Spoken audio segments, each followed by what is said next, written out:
Assalamualaikum warahmatullahi wabarakatuh.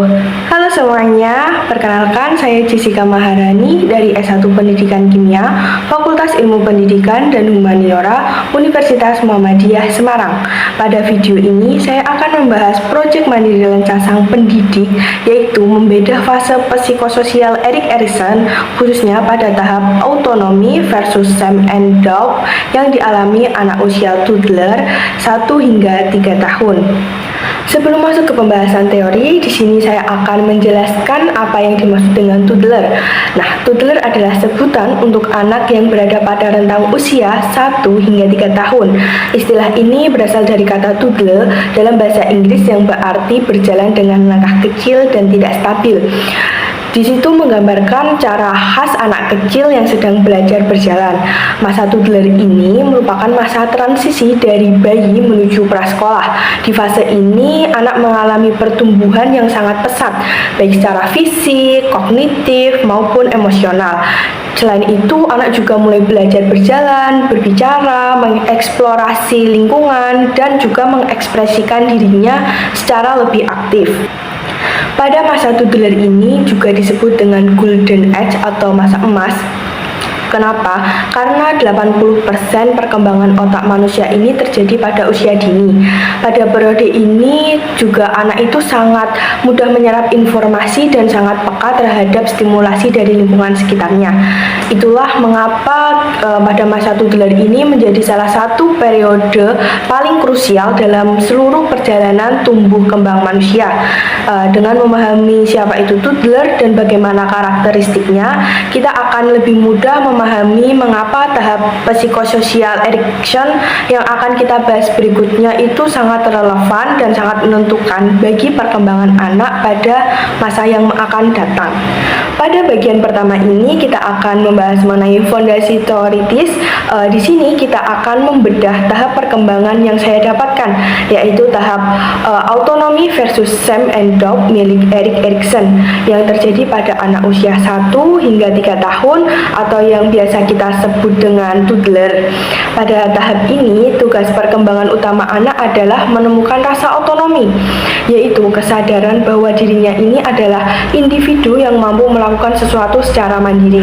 Nah, jika berhasil itu, anak akan memperoleh virtu atau kekuatan dasar berupa will, yaitu kehendak atau tekad yang kuat untuk mencoba. Namun, jika gagal ini, anak akan terjebak dalam rasa malu dan keraguan terhadap kemampuannya sendiri. Nah, dalam tahap ini ada dua kekuatan besar yang bekerja secara bersamaan, yaitu nature and nurture. Nature adalah temperamen bawaan anak sejak lahir. Setiap anak itu lahir dengan karakter yang berbeda-beda. Ada anak secara alami itu pemberani, aktif, dan mudah beradaptasi. Itu memudahkan mereka mengembangkan otonominya. Namun, jika ada anak yang secara temperamennya itu lebih pemalu, sensitif, atau mudah cemas, mereka itu butuh dukungan yang lebih besar dari lingkungannya. Ini bukan tentang kesalahan anak, tetapi ini adalah bagian dari siapa mereka secara alamiahnya. Sementara nurtur adalah peran orang tua dan guru dalam membentuk perkembangan anak. Disinilah kita sebagai calon pendidik itu memiliki peran yang sangat besar. Lingkungan yang hangat, suportif, dan memberi ruang untuk anak itu mencoba akan membantu anak melewati tahap ini dengan baik.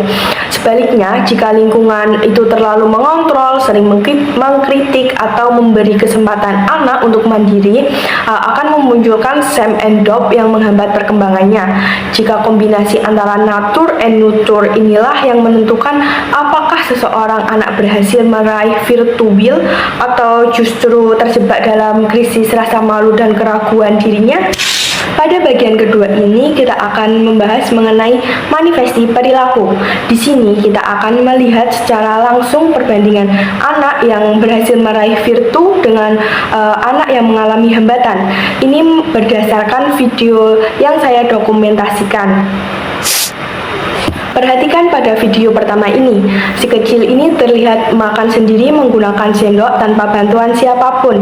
Ini adalah manifestasi nyata dari otonomi yang berkembang. Di sini, anak itu memiliki kehendak untuk mencoba, tidak bergantung, dan juga bangga melakukan sesuatu sendiri. Inilah wujud virtual dalam kehidupan sehari-hari.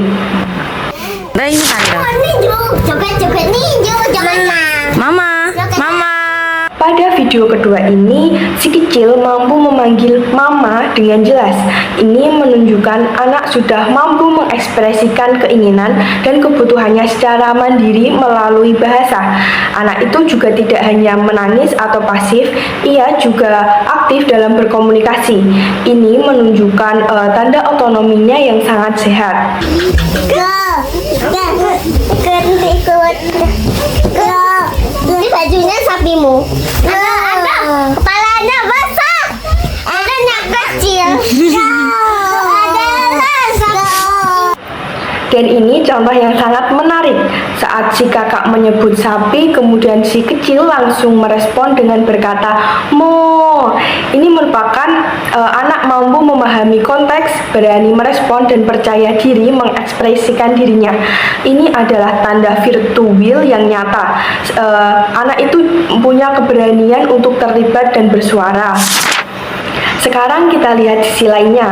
Pada video ini, si kecil aktif dan sangat asik bermain HP sendiri tanpa berinteraksi dengan siapapun yang ada di sekitarnya. Ini adalah contoh manifestasi hambatan perkembangan. Di situ anak menarik diri dari lingkungan sosial dan lebih nyaman dengan dunia layar yang pasif. Dalam konteks Erikson itu, anak yang dominan Sam and Dog akan menampilkan perilaku yang seperti itu, yaitu menghindari tantangan, tidak mau mencoba, dan memilih aktivitas yang tidak membutuhkan interaksi atau resiko gagal. Di usia sekolah ini, anak akan tampak sebagai anak yang tidak mau menjawab pertanyaan, tidak berani tampil di depan kelas, selalu ragu sebelum mencoba, atau sangat bergantung pada orang tuanya. Selain contoh tersebut, tanda-tanda perkembangan toddler yang tidak terpenuhi juga dapat dilihat dari anak usia 2 tahun yang belum mampu mengucapkan satu kata pun. Tidak merespon ketika namanya dipanggil, tidak menunjukkan ketertarikan untuk berinteraksi dengan orang lain, atau belum mampu memegang peralatan makannya itu secara mandiri pada usia 3 tahun. Apabila tanda-tanda itu ditemukan, sangat disarankan untuk segera berkonsultasi dengan dokter anak atau ahli tumbuh kembang anak. Hambatan ini bukan semata kesalahan anak, melainkan sinyal bahwa lingkungan sekitarnya itu belum cukup memberi ruang yang aman bagi anak untuk berkembang secara mandiri. Bagian ketiga ini adalah paling penting bagi kita sebagai calon guru, yaitu strategi pedagogik. Apa sih yang bisa kita lakukan di kelas untuk siswa yang melewati krisis ini? Strategi pertama adalah menciptakan kelas yang aman untuk mencoba dan gagal. Sebagai guru nih, saya tidak akan langsung memperbaiki pekerjaan siswa atau mengambil alih tugasnya. Saya akan memberi waktu, membiarkan mereka mencoba dulu dan merespon mereka dengan kalimat seperti ini. "Kamu sudah berani mencoba, itu yang paling penting loh." Kalimat sederhana itu akan membangun Will, bukan Sam. Kemudian strategi yang kedua adalah memberikan pilihan kecil dalam pembelajaran. Alih-alih selalu mendikte, atau saya akan memberi siswa pilihan, misalnya mau presentasi sendiri atau bersama teman, mau menulis atau menggambar. Pilihan kecil ini akan melatih otonomi dan memberi anak itu rasa kontrol atas dirinya sendiri, yang merupakan inti dari tahap autonomi. Strategi ketiga adalah mengenal temperamen setiap siswa. Anak dengan temperamen pemalu tidak boleh dipaksa tampil di depan kelas itu secara mendadak. Itu justru akan memperkuat Sam. Sebaliknya, di sini saya akan memberi waktu persiapan, depan, ruang yang lebih kecil untuk berlatih dan juga penguatan positif secara bertahap. Pendekatan yang sama tidak bisa diterapkan kepada semua anak. Inilah mengapa memahami natur siswa itu sangat penting. Kemudian strategi yang keempat adalah menjadi model keberanian. Anak belajar dari apa yang mereka lihat. Ketika saya sebagai guru berani mengakui kesalahan di depan kelas, berani mencoba hal baru, dan tidak takut terlihat tidak sempurna, di situ saya sedang mengajarkan bahwa mencoba dan gagal adalah bagian dari proses belajar yang normal dan aman. Dan strategi yang kelima adalah membangun hubungan yang hangat dan konsisten.